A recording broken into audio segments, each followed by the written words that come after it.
വളരെ ഗൗരവമുള്ള വിഷയമാണ്. അത് നിയമപരമായി ഏതൊരു പൊതുമേഖലാ സ്ഥാപനത്തിലും ഒരു വർഷത്തിൽ ഒരു തവണ ജീവനക്കാർക്ക് ഫെസ്റ്റിവൽ അലവൻസും ബോണസും ശമ്പള അഡ്വാൻസും ഒക്കെ ഉള്ളതാണ്. കേരളത്തിലെ സകലമാന തൊഴിലാളി വിഭാഗങ്ങളുടെയും താല്പര്യം കേരളത്തിലെ ഇടതുപക്ഷ ജനാധിപത്യ മുന്നണി ഗവൺമെന്റ് സംരക്ഷിച്ചു. പക്ഷേ KSRTC തൊഴിലാളികളുടെ ബോണസിന്റെ വിഷയം വരുമ്പോൾ ആ കാര്യത്തിൽ വേണ്ടത്ര ഗൗരവം കേരളത്തിലെ ഗവൺമെന്റ് കൊടുത്തില്ല. ഗതാഗത വകുപ്പ് അതിന് വേണ്ടുന്ന നിലയിലുള്ള ഒരു ഇടപെടൽ, ആ അർത്ഥത്തിൽ അത് വിജയിപ്പിക്കാൻ വേണ്ടുന്ന തരത്തിൽ ഒരു ഇടപെടൽ നടത്തിയില്ല എന്ന ഗുരുതരമായ ആക്ഷേപം ഞങ്ങളെ സംബന്ധിച്ചിടത്തോളം ഉണ്ട്. അതായത് നിലവിൽ ഇപ്പോൾ ഈ ദുരിതാശ്വാസ നിധിയിലേക്ക് സംഭാവന നൽകുന്നതുമായി ബന്ധപ്പെട്ടുള്ള വിവരങ്ങൾ നിങ്ങൾക്കൊക്കെ ലഭ്യമായിട്ടുണ്ടോ? അത് ഉത്തരവ് പുറത്തിറങ്ങിയിട്ടുള്ളൂ എന്നാണ് ഞാൻ അറിയുന്നത്. ഇല്ല, ഞങ്ങളാരും അറിഞ്ഞിട്ടില്ല. ഞങ്ങളിൽ നിന്ന് പിടിക്കില്ല എന്നുള്ളതാണ് ഞങ്ങളുടെ പൂർണ്ണമായ വിശ്വാസം. കാരണം KSRTC ജീവനക്കാരെ ആ ഒരു നിലയിൽ ബാക്കിയുള്ള സർക്കാർ ജീവനക്കാരെയും ഇതര പൊതുമേഖലാ സ്ഥാപനങ്ങളെയും പോലെ KSRTCക്കാരെ പരിഗണിക്കുന്നില്ല എന്നുള്ളത് ഗവൺമെന്റിനും അറിയാം.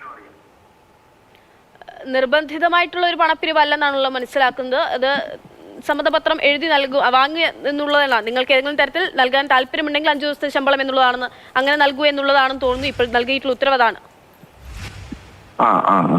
അതെ, ഞങ്ങളിപ്പോ സൂചിപ്പിക്കുന്നത് കേരളത്തിൽ 0% ക്ഷാമബത്ത വാങ്ങുന്ന കേരളത്തിലെ ഏക തൊഴിലാളി വിഭാഗമാണ് KSRTC. ഞങ്ങൾക്ക് അടിസ്ഥാന ശമ്പളം മാത്രമേ ഉള്ളൂ.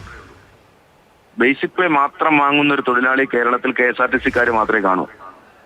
കേരളത്തിലെ സർക്കാർ ജീവനക്കാർക്കൊക്കെ ക്ഷാമബത്ത കുടിശ്ശികയുണ്ടെങ്കിലും കഴിഞ്ഞ ഏപ്രിൽ മാസത്തിൽ അവർക്ക് ക്ഷാമബത്ത 3% വീണ്ടും അനുവദിച്ചു. അപ്പോ സ്വാഭാവികമായി അവരെ സംബന്ധിച്ചിടത്തോളം അത്തരക്കാരിൽ നിന്നൊക്കെ പിടിക്കുമായിരിക്കാം. KSEBക്കാർക്ക് DA കൊടുത്തു, സഹകരണ മേഖലയിൽ DA കൊടുത്തു, വാട്ടർ അതോറിറ്റിയിൽ DA കൊടുത്തു, എല്ലായിടവും കൊടുത്തു. അപ്പോ ബാക്കിയുള്ളവരിൽ നിന്നൊക്കെ പിടിക്കാൻ തീരുമാനിക്കുമ്പോൾ അതേ നിലയിൽ KSRTCയിൽ നിന്ന് അങ്ങനെ ഈടാക്കാനുള്ളൊരു ശ്രമം ഉണ്ടാവില്ല. കാരണം അതേ നിലയിൽ ഒരു പരിഗണന KSRTCക്ക് വരുന്നില്ല എന്നുള്ളത് കൊണ്ട് അതൊരു ബാധകമായി വരും എന്ന് ഞങ്ങൾ കരുതുന്നില്ല.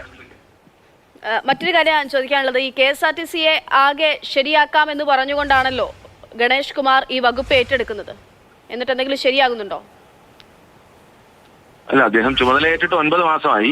KSRTCയുടെ വരുമാനം 7 കോടി രൂപ എന്ന് പറയുന്നത് ഏതെങ്കിലും ഒരു മന്ത്രി വന്നാൽ പെട്ടെന്ന് ശരിയാക്കാനോ ഏതെങ്കിലും മാനേജിംഗ് ഡയറക്ടർ വന്നാൽ ശരിയാക്കാൻ പറ്റുന്നതല്ല. തൊഴിലാളിയുടെ ആത്മാർത്ഥമായൊരു സഹകരണം, യാത്രക്കാരെ പരമാവധി കൊണ്ടുപോയി വരുമാനം ഉറപ്പാക്കുക എന്നുള്ളത് തൊഴിലാളി ആത്മാർത്ഥമായി വിചാരിച്ചാലേ നടക്കുകയുള്ളൂ. പക്ഷേ തൊഴിലാളി വരുമാനം പ്രതിദിനം 7 കോടി രൂപ, 7, 21, 210 കോടി രൂപയും പ്ലസ് അതിനോടൊപ്പം നോൺ ഓപ്പറേറ്റിംഗ് റവന്യൂ 30 കോടി രൂപ, 240 കോടി രൂപ ഒരു മാസം ഉണ്ടായി കൊടുക്കുന്ന തൊഴിലാളിക്ക് 78 കോടി രൂപ ശമ്പളം കൊടുക്കാൻ ഇതേ നിലയിൽ സർക്കാരിന്റെ സഹായം കൂടി ലഭ്യമായിട്ടും ഓണക്കാലത്ത് പോലും 12-ാം തീയതി ആയി എന്ന് പറഞ്ഞാൽ ഉണ്ടായ മാറ്റത്തെ സംബന്ധിച്ചിടത്തോളം ഒറ്റ ഗഡുവായി കൊടുത്തു. ഇന്നലെ വരെ 2 ഗഡുവായിരുന്നു, ഇത്തവണ ഒറ്റ ഗഡുവായി 12-ാം തീയതി കൊടുത്തു എന്നുള്ളൊരു അല്ലാതെ അതിനകത്ത് ആ ഒരു നിലയിലുള്ള ഒരു മാറ്റം KSRTCയെ സംബന്ധിച്ചിടത്തോളം പ്രത്യേകിച്ച് ഉണ്ടായിട്ടില്ല. കുറെ നയപരമായ കുറെ തീരുമാനങ്ങൾ നമ്മൾ ഈ ഒറ്റ ഗഡുവായിട്ട് ശമ്പളം കൊടുത്തു എന്ന് പറയുമ്പോൾ അദ്ദേഹം പറയുന്ന ഏറ്റവും പ്രധാനപ്പെട്ട കാര്യമാണ് ആ ശമ്പളം ലഭിക്കാൻ മാസത്തിന്റെ 12 ദിവസം കഴിയേണ്ടി വന്നു. 12-ാം തീയതിയാണ് ഒറ്റ ഗഡുവായിട്ട് ശമ്പളം ലഭിച്ചത്.